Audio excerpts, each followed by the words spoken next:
Hello, everyone. Welcome to another episode of Hacking with Friends. Today, I have my friend Stefan on again to show us another one of his exciting projects. This one is called the Wi-Fi Duck. Now, the Wi-Fi Duck, as I have plugged in here, is a really cool evolution of the of the USB rubber ducky. And what it allows you to do is basically plug this device into any computer, and then on any device, including a smartphone, a computer, you can connect to it over Wi-Fi and run either payloads that you've already saved, or you can just write payloads on the fly using Duckyscript, which is a really simple and easy to use language that is great for beginners, even to maybe write their first script. But you can do all sorts of either positive things like automate maybe updates or things like that, or malicious things like break into a computer, set up a backdoor, or be able to do all sorts of nasty stuff. So welcome, Stefan. Thank you for being on with us again. Hello. Cool. So can you tell us a little bit about the Wi-Fi duck and what it's made out of? Because the one I have is a little Frankenstein together, but it's a really cool design and it's made out of some incredibly cheap hardware. So it's actually kind of an old project of me. I think it's the first project I did after the offer. Back in the day, it was still called Wi-Fi Ducky, but other than this name confusion, it's essentially a keyboard. It's pretending to be a keyboard, and it makes use of two microcontrollers in this case. So the offer was just one, the ESP, the ESP8266, to do Wi-Fi stuff, basically. And here we have another microcontroller that acts as a keyboard, since the ESP can't do that on its own. So this project makes use of both of these microcontrollers. The other one is the Atmega32U4. And that acts as a keyboard. And then you have the ESP that hosts a web interface so that you can write your Ducky scripts and run all sorts of things. Because if you have a keyboard, then if you have a keyboard connected to a PC, you have basically full access to it. Right. And the whole point of the USB rubber ducky is human interface devices have a lot of trust when it comes to a computer system. Usually that's how a trusted user communicates with it. So there's a lot of things you can do when you're pretending to be a keyboard and thus a user typing stuff in, rather than just having a file which might actually contain malicious commands. So you can actually do a lot of these malicious commands as a Duckyscript file because A, you can just download something and run it directly in memory, or B, you can just type everything out as though it was a user who was behind the keyboard and actually accomplish a lot of things that a typical user could do on a computer, but that would be a very bad idea or that would make them vulnerable. So one of the primary limitations of the USB rubber ducky is it's a missile. You set it up once, you plug it in, it runs, and although there is some option to maybe change it based on, I think the later versions of the USB rubber ducky had firmware where you could push down the caps lock button and it would run a different payload. The problem is if you have a different computer with a different operating system, if you have a different something pops up, it'll completely ruin the payload and make it so that it's not viable based on a single change because it can't really be reactive. It can't change in response to finding out that the person has a different operating system or something like that. You really have to program it all in advance, and once it's programmed, then there's no real way to change it. What's cool about the Wi-Fi duck is you could plug it in and it could have 15 different payloads on it. One of them could be for Windows, one of them is for Linux, one of them is for Mac OS. And then you can just, via the interface browser, just power up whichever one you want, and it'll just immediately run on the computer, which is super cool because you can plug this one device into any computer and just write a payload or add a payload to it in real time. It's also great to prank your friends, which is a lot of fun. I also... Do you have a USB rubber ducky there? We have USB rubber duckies, but I go to the press room of every security conference I go to, and I take all the USB sticks because they look exactly like a USB rubber ducky. And I've created a situation in my house where I have 200 of these USB sticks from the press room, and then 3 USB rubber duckies, and I have no idea which are which. So I have to take each one of them apart. So I took apart several, and I couldn't find the USB rubber ducky. So I don't have one actually with me today, but I do own several of them. But I mean, the general idea is... So why did you take them away? For safety, of course. My poor fellow press might not be aware of the threat that is presented by these. And also because now I have hundreds of different brands of fake USB outsides that I can just put a rubber ducky inside and then, put it in someone's pen cup or something if I was inclined to do so. I have one from the Special Olympics. That's my favorite one. Usually that's when I keep the USB rubber ducky in. But because I'm like, no, who expects to be hacked by the a pen USB stick from the Special Olympics? It seems so innocent, but nope. So that's why I do it. That's why I do it for safety and for But what myself. do they do? What's in the USB sticks? What happens if you plug in you the get Chinese malware. Olympics? No. So I take them out of the press room because they probably have malware. But the USB rubber ducky usually does my favorite script, which injects a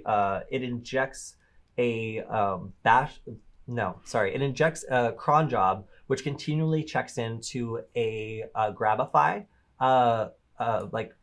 logging link and then sends its IP address along with any nearby Wi-Fi network. So if someone's using a VPN, I can still find out where they are.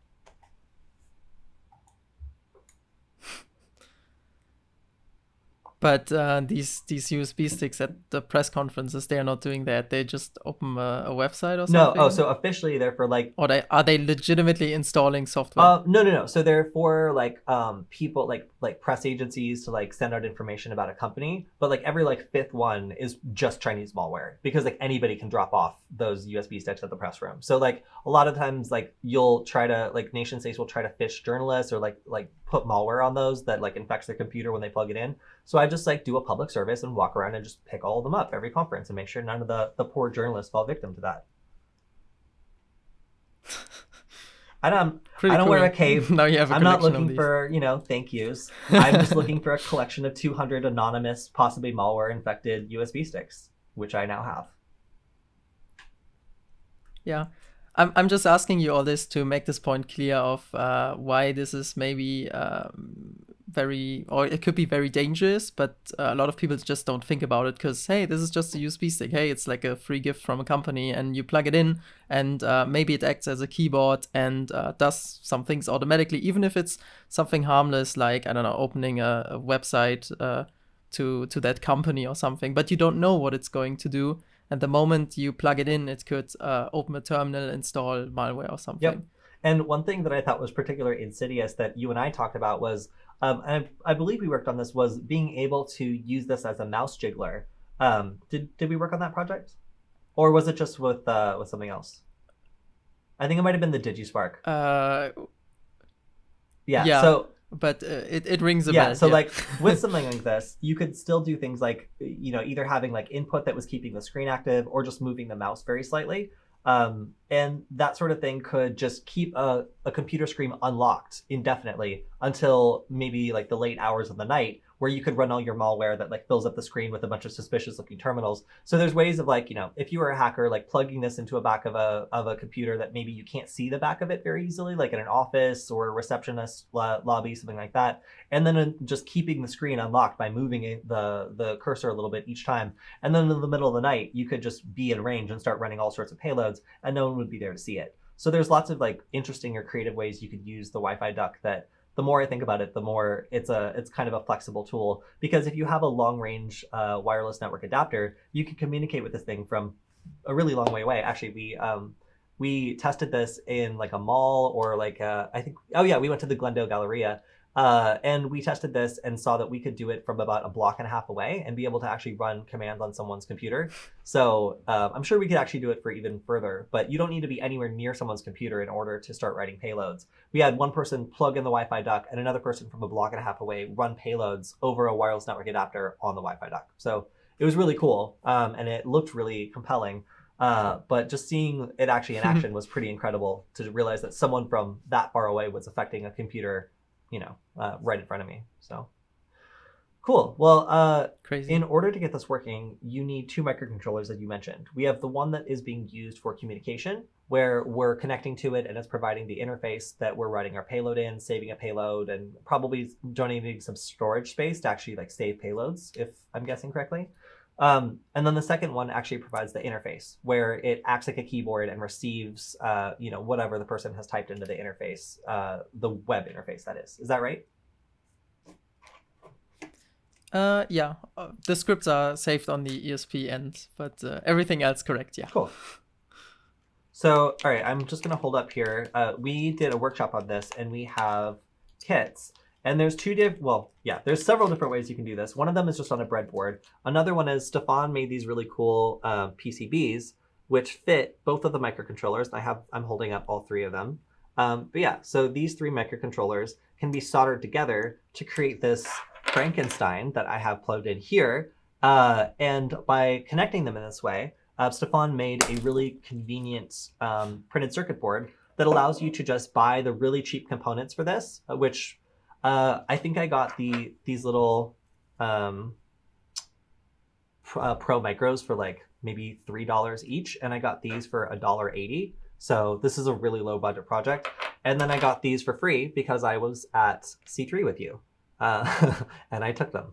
But as a result, like you can just slap together for like $5, $10 in materials, something that works really, really well and allows you to plug it into a computer, connect to it over Wi-Fi, and run any payload on that computer as though you were sitting right behind it. So, Stefan, did you want to show off the other version of the Wi-Fi duck that's a bit more official? Oh, yeah. So as some of you maybe know, I'm working together with a guy named Travis Lin, or D-Stike, and he makes. So I'm holding this in the camera now. Kody can't see it, but yeah, this is a board. Basically, it's like a thing you can buy. It's all like pre-made and everything is on there already, so you can buy it and it's like plug and play basically. And it also comes with a case.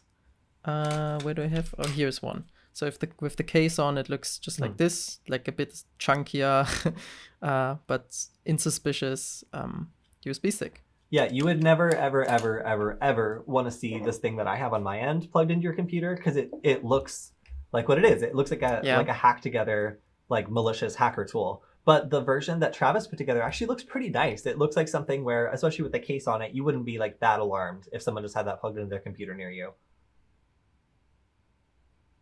Yeah, so I'm also holding up, this is my DIY version. I have a little LED on here as well, which is like shitty sorted on and then has hot glue to keep it in place. It's crazy. It's like, so you have the ESP, then you have the like the sandwich PCB to connect everything. You have the Pro Micro, and then you have an LED. So that's like 4 layers of PCB all stacked onto each other. Crazy.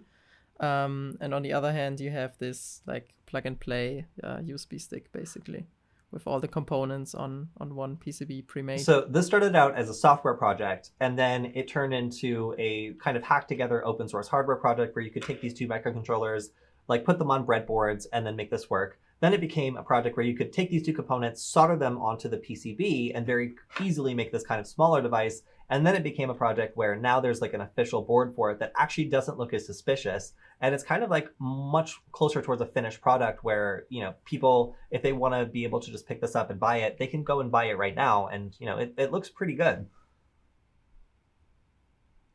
Yeah, so I'm holding up one of the PCBs right now. So I updated the PCB design, by the way. Kody, you, I think, only have the old version from the C3 that I gave you. But I updated it, so now it's a bit more clear which pins you have to solder. So basically, you can download the schematics of this PCB, or you can directly order it. All the files are on the GitHub. And so on one side, you put the... okay, wait, first. I should read what it says on the PCB. Because here it says solder this side first. So you take a Pro Micro, as it says on the PCB. Oh my god, I just realized, I hope this is not like mirrored the video. But anyway, yeah, I guess you can get it anyway. So on one side, there goes the Pro Micro, and then you just solder on the pins. And on the other side, you can see there are markings on which pins you have to solder on. And you can also solder on just all of the pins. That's just more work, but it's important that those pins that are marked have a stable connection. And then on the other side, oops, dropping microcontrollers. And then once that is soldered on, you solder on the ESP on the other side. Basically, is that correct? Yeah. Basically the same idea. Oh god, I'm holding it in the camera. It's kind of shitty. But then you solder these pins, and that's basically it. Then you can go on flashing them. Why do you need 2 microcontrollers? Again, this one, the Atmega, that can act as a keyboard. the ESP cannot act as a keyboard. It has a USB connector, but this is only for flashing it. It cannot do actually USB stuff. The USB connection that you get is actually handled by another chip on this development board, and it's only for a serial connection. But yeah, so don't get confused. The ESP also has a USB connector, but it can't actually, like, you cannot program it to do anything cool with the USB connection.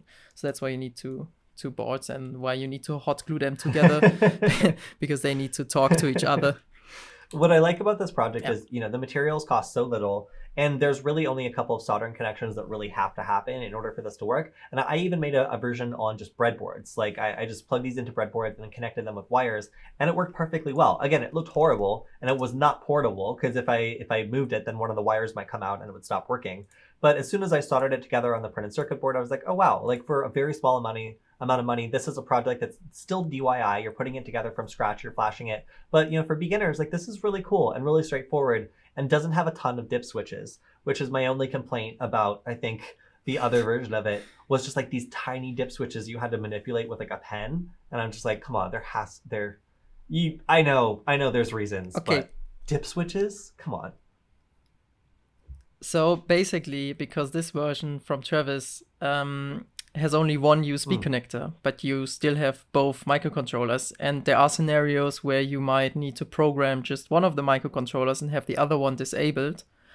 That's why you have these dip switches, and there are 3 different configurations of these dip switches. So basically, either have the ESP connected to that USB connector, or have only the Atmega connected, or have both basically running to use it in like the normal attacking mode basically. But usually you can just keep it in like its normal, like, default working mode, because you can when it's in that mode, you can also flash the Atmega, so you don't necessarily have to disable the ESP. And to update the ESP, you can do it over the air. So over Wi-Fi. But it's only over Wi-Fi. Because it's creating a Wi-Fi network. I guess we're gonna get into that in a bit. But my point is, nowadays you should only you can usually avoid using these dip switches unless you really break something. Okay, good, because I hate the dip switches. But I like the fact that it's really easy to solder these components together and get a really straightforward result where, if you want to program the ESP, you plug in the ESP, you flash it. If you want to plug in the 18 mega, you plug it in, you flash it. So I think it's cool because, even if someone doesn't have the money to buy the official board, they can still go ahead and pick up just the raw components on AliExpress. And if they're willing to wait like 2 or 3 weeks, then they can get this done for a very small amount of money, which is cool. And I think might be able to get some people who have never written a Duckyscript payload before or ever programmed something before to try this out, because honestly, I teach beginners how to program using Duckyscript because they can sit behind their own computer, do a task, write down what each one of those steps are, turn it into a piece of Duckyscript, and then basically automate any task they can think of on their computer. So I think that that's probably one of the best ways of teaching a complete beginner how to get into programming. So hopefully the Wi-Fi Duck can do a little bit of that for people who maybe haven't done a payload before or want to write their first payload but don't know where to start. Good point. Yeah, actually, we haven't mentioned really the prices, I guess. So again, you need two boards. The Pro Micro is like $2, $3. I think it's a bit more expensive than these ESPs. An ESP8266, you can get those development boards in different shapes. There's the 2 most used and famous ones are probably the VMOS D1 Mini. That's this little blue board I have here. There's also the Node MCU that I probably have somewhere, but I'm not in reach right now.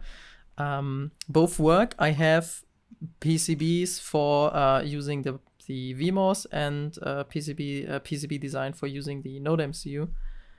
You can also use different ESPs. They cost like $2, or they start at $2 if you get them from China.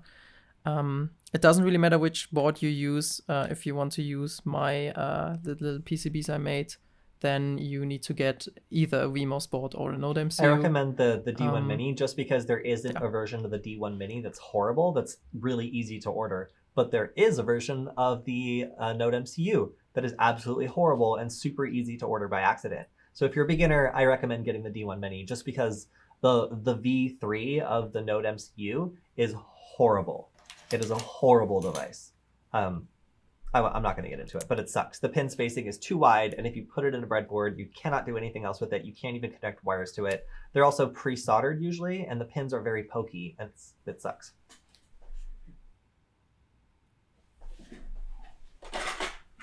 Wait, I think I can show it. Oh, Node no, I can't. No, I Node can. MCU?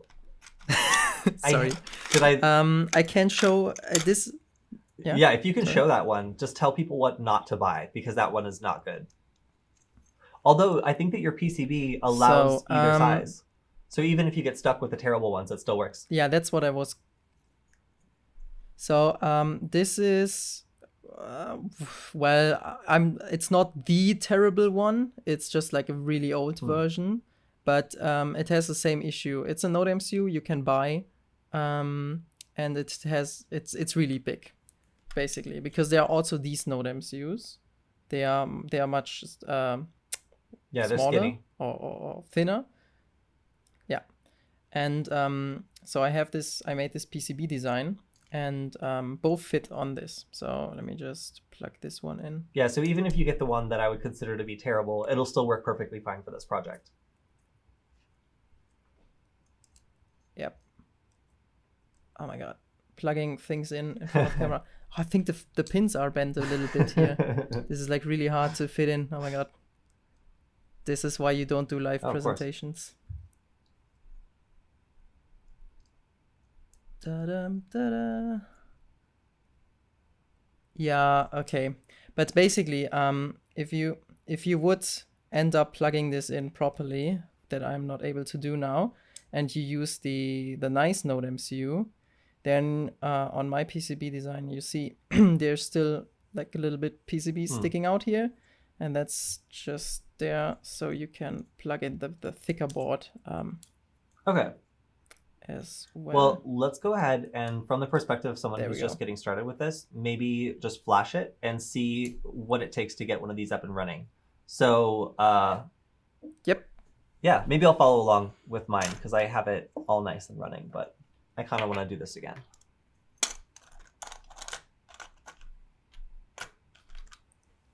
So I'm assuming that anybody that wanted to follow along would need Arduino IDE. Right. So I would say first step is you go to the GitHub page or just go to wifiduck.com and you will automatically get redirected to the GitHub page. Do you want to share your screen and we can go through it? I can try.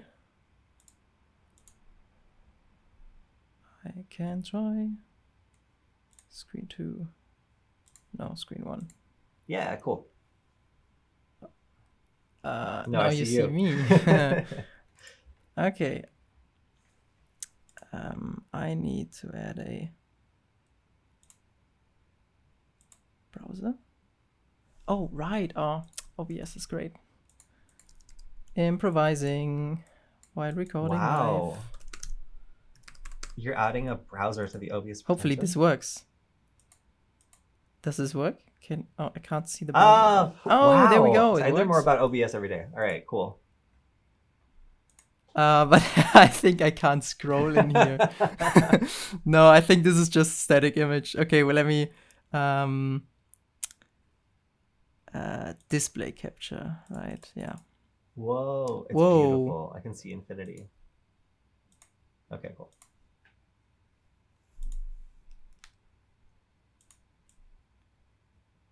Wow. Whoa. Okay, cool. Oh, dang it. So 1 second, I need to resize Windows. For anybody who's also maybe trying to find this, I initially was constantly getting Wi-Fi Duck and Wi-Fi Ducky confused. Those are different projects, correct? The Wi-Fi Ducky is just the older version of it. Right. So yeah. But yeah, two different so projects. if you mess that up, you'll end up at a real project, but it's not as impressive as this one, and you'll just be confused as to why it can't do any of the stuff we're talking about. So if you make the mistake and end up at the Wi-Fi Ducky, then of course there's a helpful little redirect link there, but that'll take you to the new one because that one is not as beautiful, but still really cool, but not as beautiful just looking at it. It looks like it's being strangled by small snakes. Exactly. There was the first build I made. I still have it here. I hacked my teacher's computer with No, this. you didn't. Of course I didn't. I would Right, never of course. do that. We had a lot of fun though. When I say hacked, we did some shenanigans. We didn't actually do anything no damage or anything bad. But yeah, there's a big redirect link. So the Wi-Fi ducky is a thing I made 3 years ago, and last year I always thought I should rework this whole thing because it was kind of done very quickly, and there are a lot of limitations in that old code, and it's kind of shitty how it's written. So I always wanted to improve on that, but never really gotten to it because I just knew how much work it would be. But last year I finally took a lot of time, took weeks to develop this, months actually.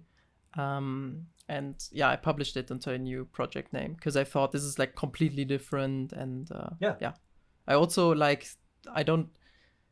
I like Wi-Fi duck more than Wi-Fi ducky. I don't know. So it's just a very quiet rebranding.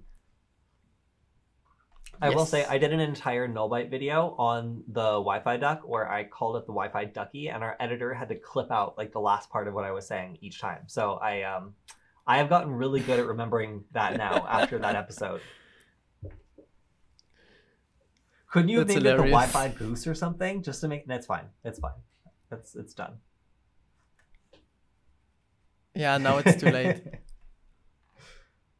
The Wi-Fi goose. Next version. Cool. So the GitHub has a tremendous amount of information about how to set this up, the usage. Is there a wiki with this as well? Or are we in it? No wiki. It's basically all in the README. Cool. So we want to flash the software, right? So there's a section here, flash software. And yeah, there's a video tutorial. Let's check that out. Is it me or is it you? That's what I'm trying to find. If it would load. It's me. Okay, cool.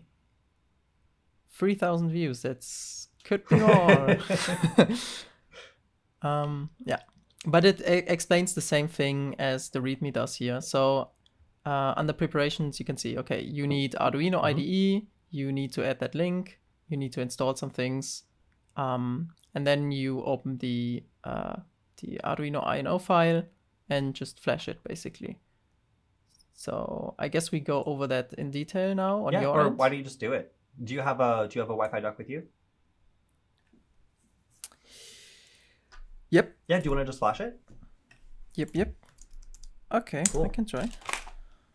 So I'm also we're planning on doing, as I mentioned earlier, a follow-up to this where we just start developing Windows payloads for this. And literally I have Tim on one side of me and me on the other side, and he's just dropping payloads into my computer. So once we get this up and running, we'll have some more content on just all the interesting and cool payloads you can do with the Wi-Fi duck that are specific to Windows and using things like PowerShell. Oh my God, I just realized this is going to take forever. To do anything because I'm recording and streaming. Look how long it takes for Arduino to start. That's all right. Wow.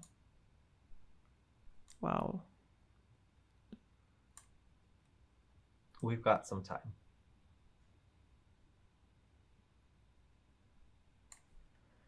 Okay. So when it opens up, the new. Oh shit. So when it opens up, there's obviously a bunch of. Sorry. It's okay. There's a bunch of like attachment files. Like when you first learn Arduino, like you have one file, then a couple .h files. You have a ton of .h files. The code on this looks like pretty clean. Is that because you've broken most of this out into just like .h files that handle the majority of the functions? Yeah, exactly. What I have open right now is still the offer. Oh, okay. I was just like, the code looks so clean. It's almost as if you've recently cleaned it up. I was like, oh wait, this is yeah,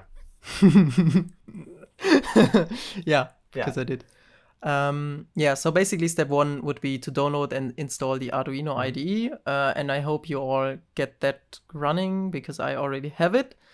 Then you go to File, Preferences, and I'm just gonna copy this link already because I know I will need it.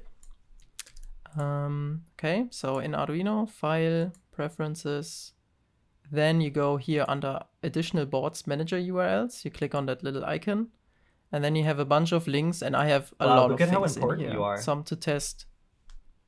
I am really important. So I probably, yeah, it's already in there here.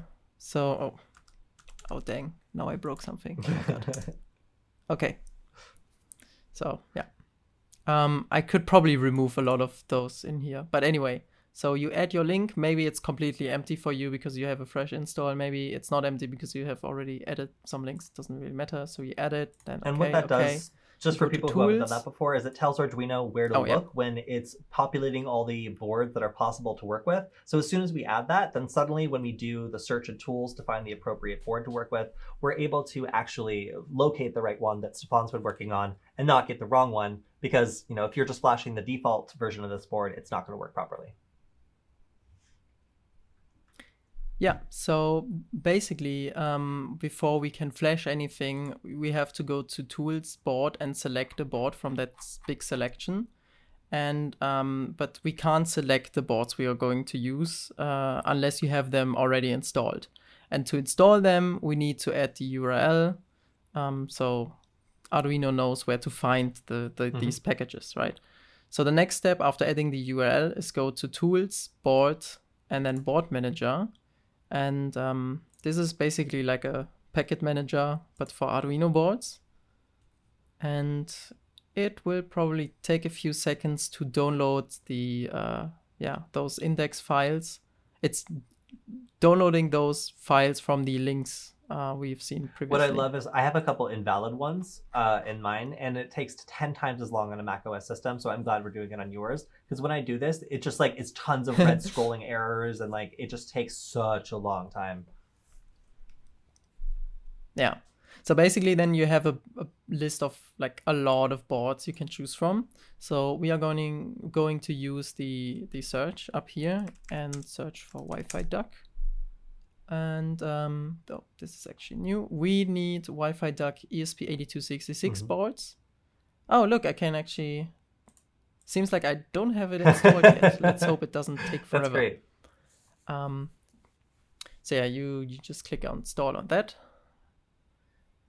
And the reason why you have to do both is because we have two microcontrollers. So one of these is to get the number of bunch of different boards we could use with the ESP8266, like the D1 Mini or the Node MCU, and the other one is to flash on any one of the 18 mega boards we could get. Yeah. Oh, I love when it says installation completed, but it's not actually done yet. I still have to wait until this is gone. Thank you. All right, so this is installed. It says installed here. Now we need another package. This is for the AVR boards. AVR is the architecture used in the Atmega32U4, and you can see it in the list of boards here. It says D-Stack, Wi-Fi Duck, Atmega32U4, Arduino Leonardo, Arduino Micro. Those are all boards you can use. I like this Beetle. That's my favorite that have one. that chip. So I'm also gonna install that. This should take not as much time, because the tools needed for this are usually, they should come with the Arduino installation itself. Cool. Yeah. Come on. Gotta refresh. Arduino, I believe in you. Dum, dum, dum. Cool. Now it's actually done. Is it? Oh, now it is. So, that was step 1 to 4. Now, step 5, we have to download the Git repository. So I'm going to do that.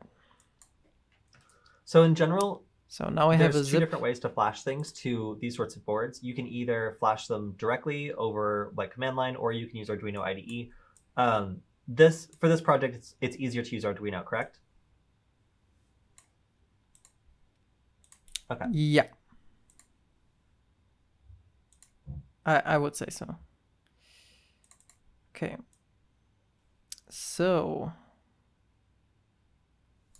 I have I unzipped the zip file, and there we are.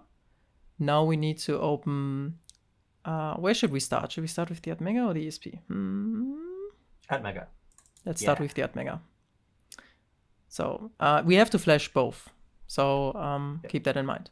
So it doesn't really matter which one you go first with. So go to AtMegaDuck and open atmegaduck.ilo. Yeah, if you open any of these other files, nothing good will happen. Yeah. This is basically the project file for Arduino. This is where the main function is located. Is it opening in a different I guess Arduino? we can...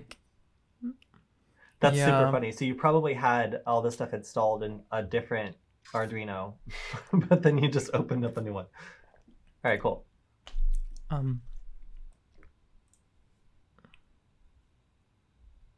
Yeah. It's fine. The things are already installed. So now we have the AtMegaDuck open, and look how clean it is. It looks extremely clean. Not as clean as the offer, but still. And a lot of files up here. Okay, so now we have everything installed, and we have the correct files open. Now I'm going to connect the Arduino Pro Micro to my computer. All right. And then you go to Tools, Board, and now you have to select the correct board. So let's scroll through this endless list. So you're looking for the ones that say Wi-Fi duck first.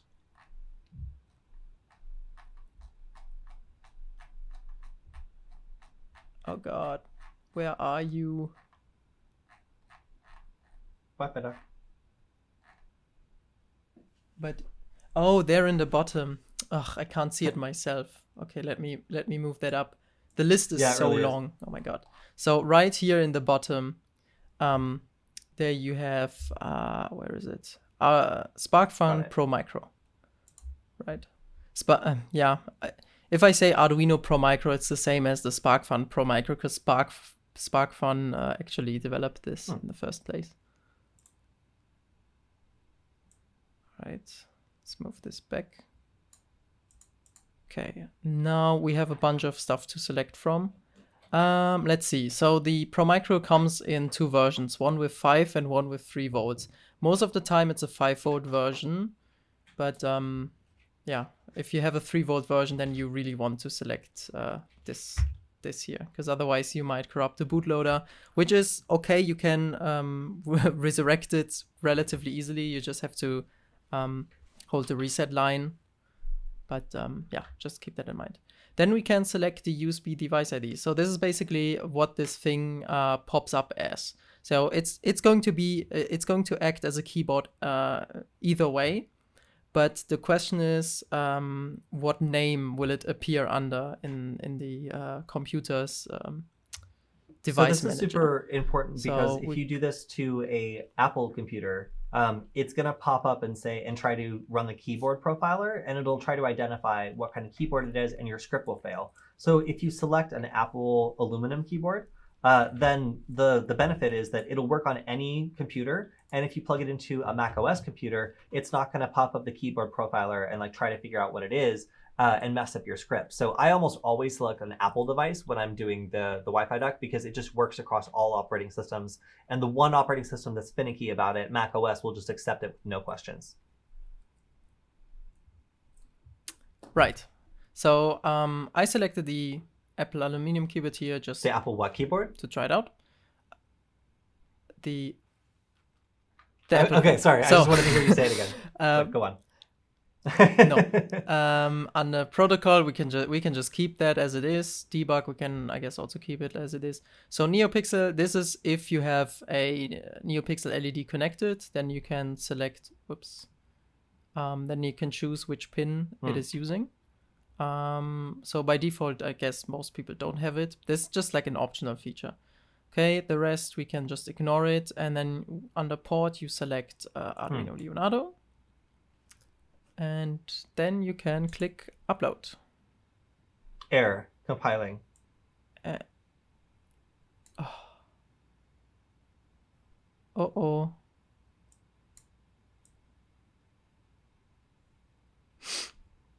This is not good. We found another bug. Awesome. I'm so glad it's on your computer and not mine. Yeah.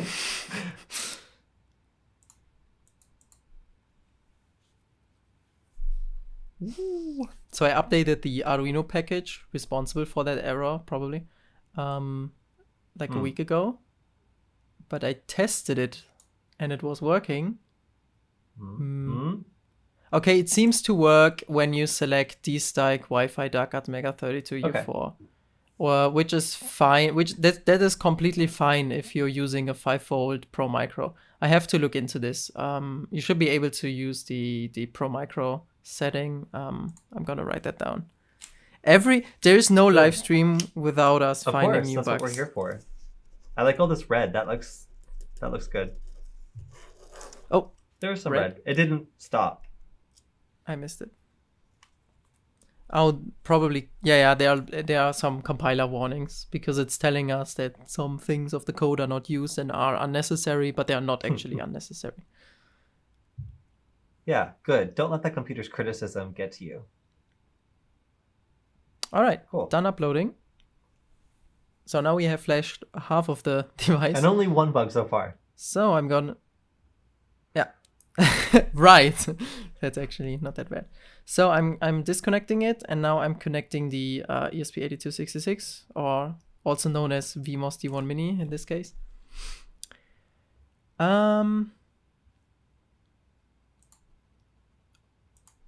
So I go back to the Wi-Fi duck thing I downloaded from GitHub, and I go to ESP-duck, and I'm opening the INO file. Let's see, can I... Oh no, I don't want to move it. Okay, then I don't want to open another Arduino window because it's gonna take forever. So I'm going to use the same window and click open. And you can't see it because it's off screen, but I'm navigating to the folder and opening the ESP-duck.ino. And there we have it. So this was much faster.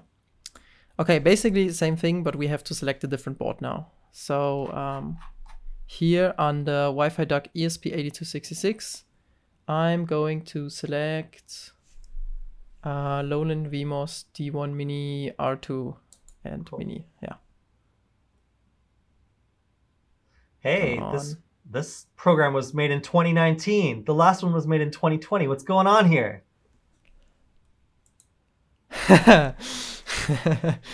Yeah, really? See? Copyright 2019. This one is also 2019. I guess when you opened up the Wi-Fi or deauthor, that's what I saw. 2020. Oh, the deauthor. Yeah. Yeah.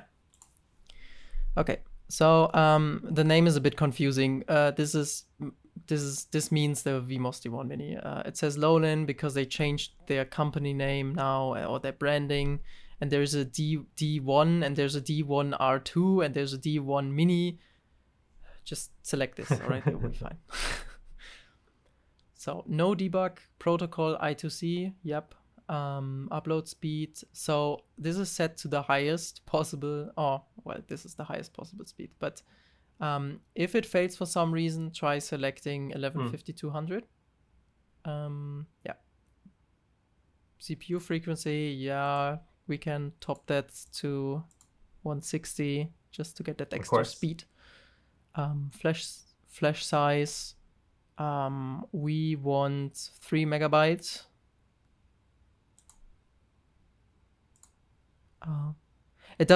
What I'm doing here doesn't really matter that much. It's just like extra things. Like, for example, if I select here 4 megabyte, FS 3 megabyte, that means we have 3 megabytes of storage to put Duckyscript on. Meanwhile, the default setting gives you only 2 megabytes. But it also says that the OTA space is different, and that's for over-the-air updates, which could be important for the future. But if you're doing this over Arduino, then you know how to Arduino. So not that important to you, I guess. The rest can stay as it is, and then you go to port and select COM19, whatever you have that means there. you're on a in Windows my case. computer. Yeah. As if that wasn't clear by now. And I click upload. And I'm waiting and hoping nothing will fail. So after this is done, then the two microcontrollers should be able to communicate with each other, and we also should see an access point available for the Wi-Fi duck, right? Cool. Yep, exactly. This is going to take forever. Compiling ESP code is just takes forever.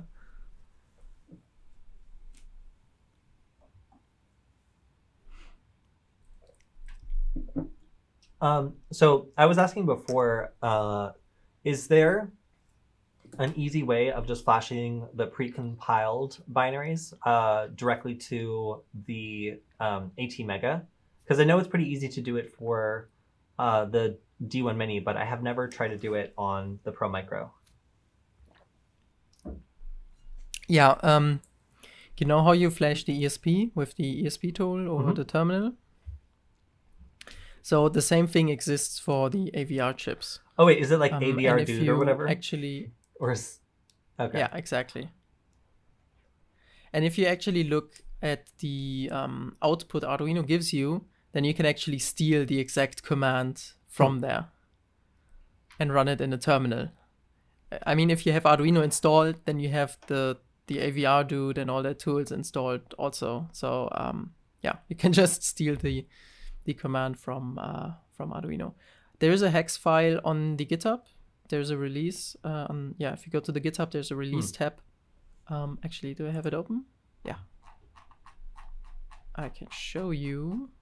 So here in the top, here, releases.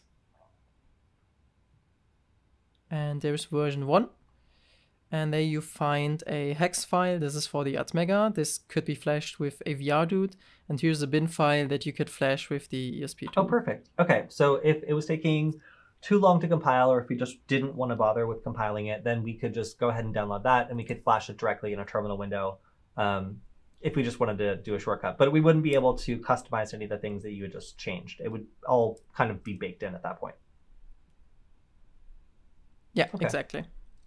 Yeah, so I find like sometimes if you are trying to do this with the Arduino IDE and you really, really want to get through it and you're just having problems and it's just not working or compiling properly, if the bottleneck is compiling, then sometimes I'll just download the bin file or the hex file as it is with the Pro Micro and then just flash it over. And that can save you some time if you need to. Hey, good CPU utilization. Don't let the computer get lazy. Right. Got to keep that at 100%. Oh my God. Yeah. On the bright side, I have 14 gigabytes of RAM left.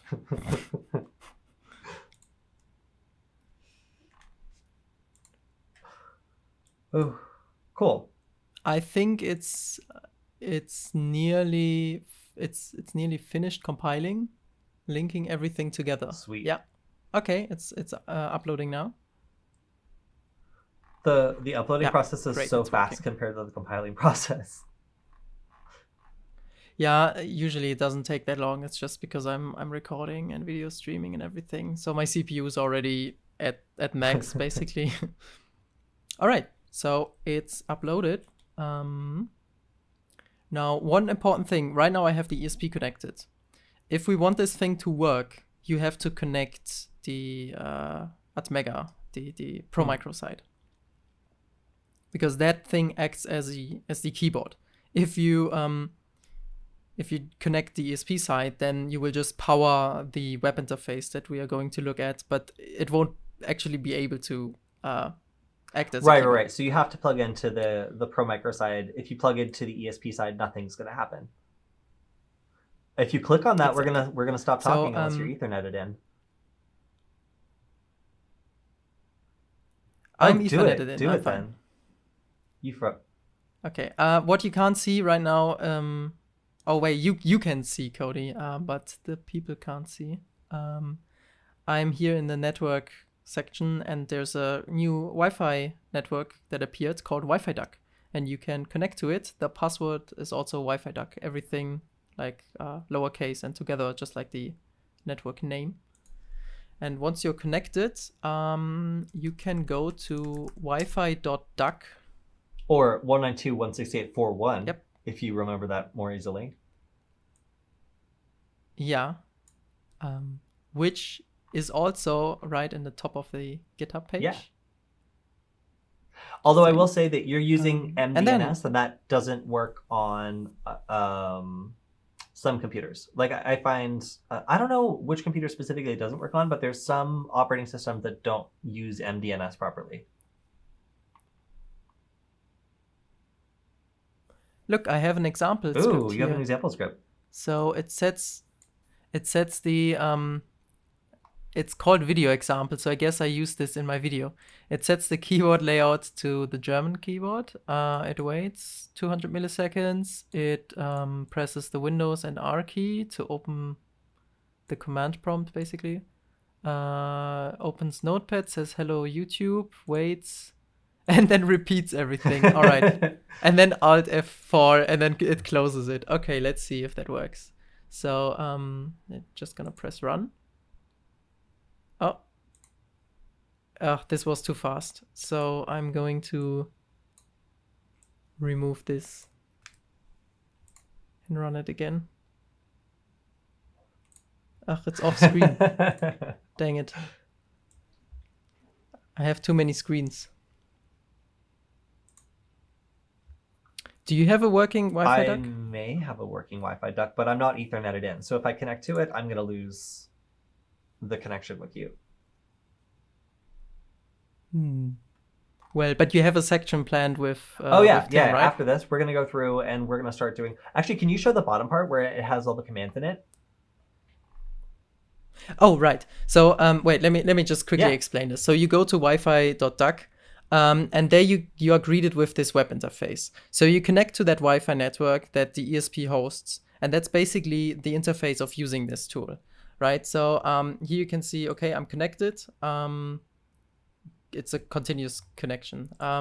It will tell you when the script is running and that sort of stuff. It tells you here how much memory is currently used and available, because here you can save, for example, here, let me just like create a test file, right? And then you can use Duckyscript. These are your Duckyscripts, essentially. You can edit them, you can run them, you can download them, you can delete them. You can enable auto run. That means that this file will automatically run when you plug the device in. So if you want to use this as a traditional USB rubber actually... ducky, you can just write a script, enable auto run, and then it'll just go as soon as you plug it in. Cool. Exactly. So, all right. So we have a little output here. You can save, run, and stop the script while it's running. And in the bottom, you find a little documentation with some examples, like the basics, how Duckyscript works, and then all the commands that are available. So, for example, this is how you write comments. There's a delay, just to wait. There's a command to change keyboard layouts. Currently supported is the German, the British, the US, Spanish, and French keyboards. You're free to add more keyboard layouts. Just look at the GitHub. There's a little written tutorial how to do this. If you're hardcore, you can use the key code to manually type certain keys with the hex code. And otherwise, here are all the Duckyscript commands that are available for all the keys and functions. And so what I love about this is a beginner could flash this device or just buy one that's already pre-done. You could go ahead and just log into this web page, or you don't have to log in. You could access this web page. All of the different options you could possibly want to do are right here in front of you. And you could take anything that you can do sitting behind a computer, write down the steps, and then turn them into Duckyscript and just run them by plugging this into your computer and iterating over it. So I feel like for the USB rubber ducky, what I have to do when I'm writing new code is I'll write it, I'll put it on the SD card, on the micro SD card, I'll put it inside, I'll plug it in, I'll see how it runs, and then I'll have to unplug it, take out the SD card, plug it into an adapter, change the code, recompile the binary, put it back on. It's like, it takes like a good 5 minutes sometimes to go through an iteration of code for this. it takes like 2 seconds. If I mess something up, I just, change a part of it and rerun it again. So for developing a payload, this interface is so cool, because if you forget, how to type something or what all your options are, just scroll down. Like, there's a complete library of all the different things you can do on it right there. If you want to use a previous script or base or your new script off of another one, you can scroll up and then click on edit. And suddenly you're editing a script that you've already worked on, and you can name it as something else right up here on the section right next to delete, download, enable, auto run. So it's super cool that you can be able to iterate on these sorts of things and just get really fast instant results if you're practicing a script. And then what I like is, this does act like a traditional USB rubber ducky if you want it to. If you already know what's going to need to be run, you can make it very, very efficient and very fast, so that if you only have very limited time to plug this in, like some people might argue like, oh, well, you can plug this in, but it's going to be slower because you have to connect to the web interface. And my argument would be, well, you can then run anything. So the fact that you can adapt it to any operating system is really the coolest part. But here, you can also just use it exactly the same way that you would a USB rubber ducky, and just enable whatever you think is going to be the script that you are going to need the second you plug it in, and not need to worry about that startup time to connect to it, navigate to the interface, and then run it. So yeah, I really like that. Yeah, so just to iterate on that, Hack5 made this tool called the USB rubber ducky, which I don't want to shit talk too much now, but it's quite amazing, especially for the time when it came out, and it was obviously the inspiration for this, and I'm using the same language, the Duckyscript, for it, because I just think that's amazing. It's super easy, and since it's already out there, why not reuse it? Why come up with something else? That would be weird, because you have to learn a new language. But the USB rubber ducky works like this. You write your Duckyscript, you put it through a compiler, then you put it on a micro SD card, put that in your rubber ducky, and then you connect the rubber ducky to your PC and hope it runs. And that's a bit annoying if you are trying to learn Duckyscript and see and want to develop new scripts. I guess maybe there are community, maybe there's a software from the community that can emulate this or like that. But the nice thing about the Wi-Fi duck is you can do all this stuff live. You just plug it in, you connect, and you can run any, like you have your collection of Duckyscripts here, and you can run them one by one, see if anything is not working, you can edit them, right? So basically, you can develop Duckyscripts much more easily and do live attacks, right? You can plug this in and control a computer from Okay, can anywhere, I make a request? As long as you're in range. Exfiltration. So I want this to run a payload that forces a computer to connect back to the Wi-Fi duck network and just send some text data or some exfiltrated data from the result of some payload that's running on the computer. Just a small request.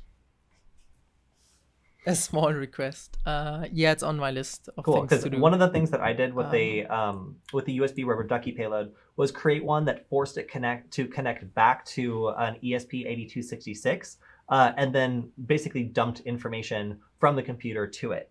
So it would be really interesting if one of the payloads was also able to take advantage of this really cool web interface and maybe the available storage space to just run something that grabs any Chrome passwords and then dumps it back to the Wi-Fi duck via the web interface and then just disconnects. Like, that kind of stuff would be really cool. Although, of course, an attacker could just have a computer sitting there running a Wi-Fi network that forces the victim computer to connect and dump the credentials. But either way, it would just be, it's kind of cool how much this little script is able to do on such a small hardware footprint. There's not a lot of processing power behind this. Like, there's not a lot really in terms of, I don't know, this isn't a Raspberry Pi. It isn't even really close. Yet it's still able to do some of the same stuff that you would expect to see in much more sophisticated hardware. Right. So the exfiltration thing is a thing I'm going to work on when I have time. You know how this works. One last thing I want to show is when you're in this editor, right? And in the bottom you have the documentation. You can actually click on these examples. So for example, I want to start with locale DE. So I just click on it.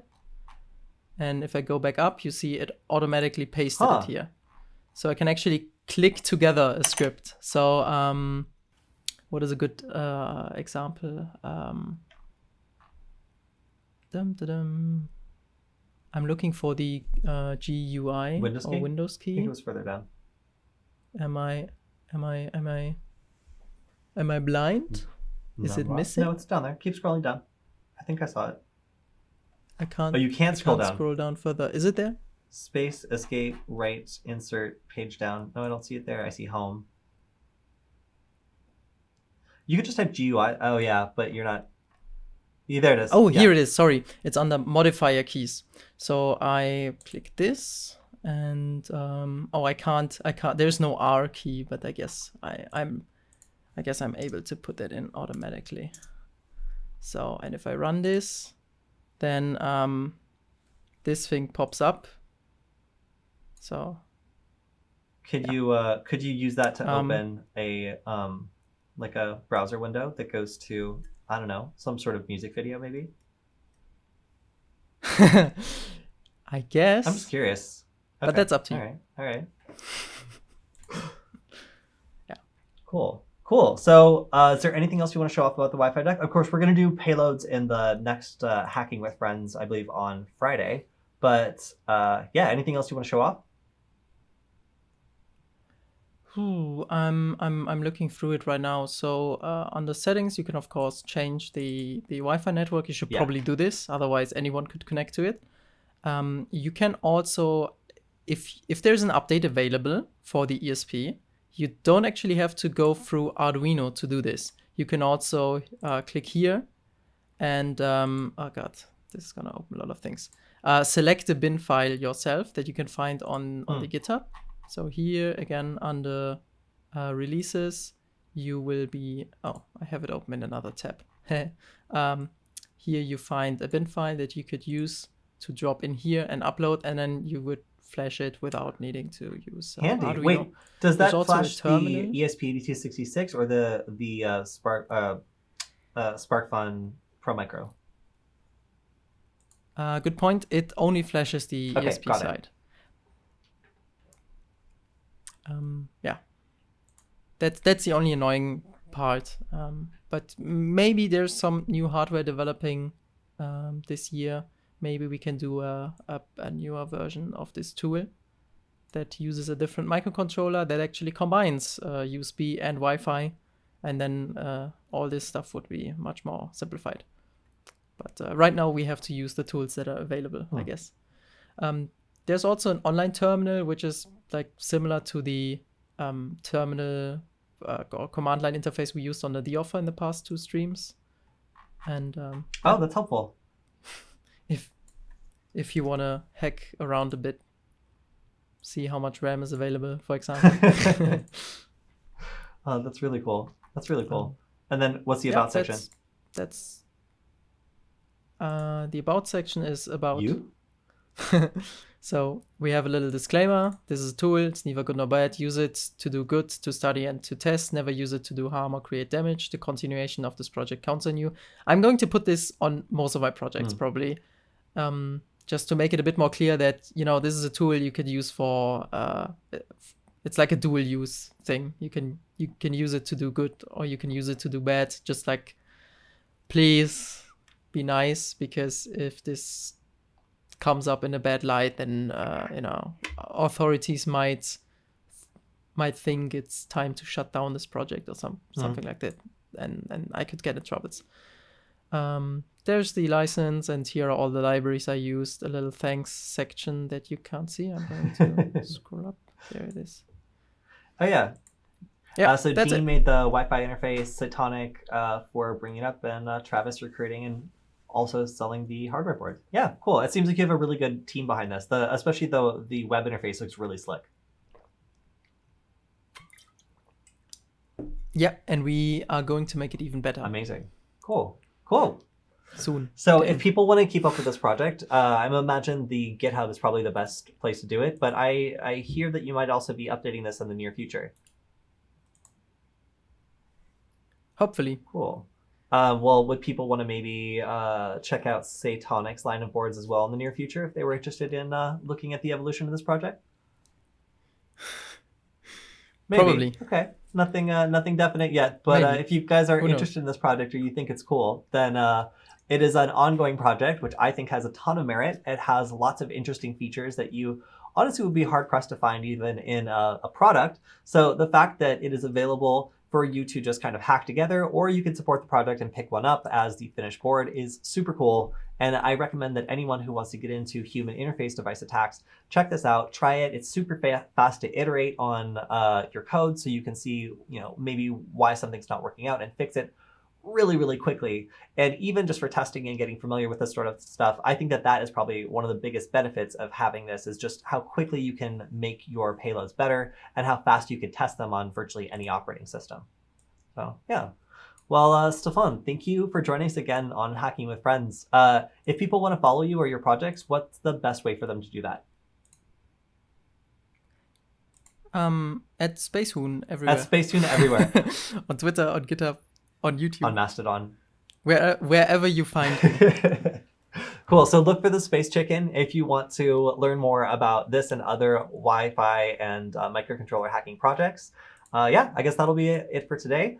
I just want to say thank you to Varonis for having this series, so we get to share all this great information with you and keep you up to date with all these awesome projects. If you like this, make sure to subscribe on YouTube on the SecurityFWD channel. We will alert you when we go live and when we do this, as well as the Security Tools podcast, where Stefan has also been a guest. And if you get on Stefan's good side, you might even get one of these beautiful holographic Space Chicken stickers, which he's currently teasing. They're a finite amount in the world, so these could be the new currency, folks. You never know. All right, thank you, Stefan, for joining us. Hopefully, we'll get to check in with the Wi-Fi duck pretty soon, and I think we're going to do it as soon as Friday on our end. We're going to start dropping payloads on Windows systems using the Wi-Fi duck and some awesome PowerShell tools. So we'll see you again next time, and yeah.